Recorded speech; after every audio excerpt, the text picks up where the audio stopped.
اکیلی عورت کر بھی کیا سکتی تھی؟ اس کی خوش نصیبی صرف اتنی تھی کہ اسود عورتوں کا دل دادا تھا۔ اس نے اپنے حرم میں 20 عورتیں رکھی ہوئی تھیں۔ اسے تحفے میں بھی نوجوان لڑکیاں ملا کرتی تھیں۔ وہ ہر وقت عورت اور شراب کے نشے میں بدمست رہتا تھا۔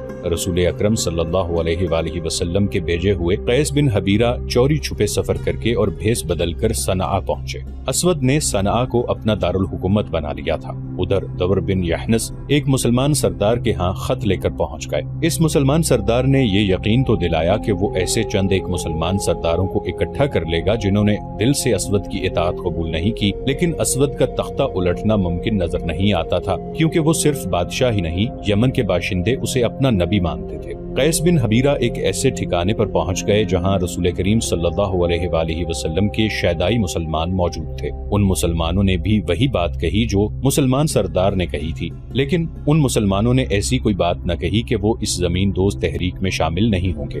انہوں نے پرعزم لہجے میں کہا کہ وہ خفیہ طریقے سے وفادار مسلمانوں کو اکٹھا کر لیں گے۔ ہم اس جھوٹے نبی کو ختم کرنے کے لیے زیادہ انتظار نہیں کر سکتے۔ ایک مسلمان نے کہا، جو وقت گزرتا جا رہا ہے اس کی مقبولیت میں اضافہ ہوتا چلا جا رہا ہے۔ کیا تم لوگ یہ نہیں سوچ سکتے کہ اس شخص کو قتل کر دیا جائے؟ قتل کون کرے گا؟ ایک اور مسلمان نے پوچھا۔ اور اسے کہاں قتل کیا جائے گا؟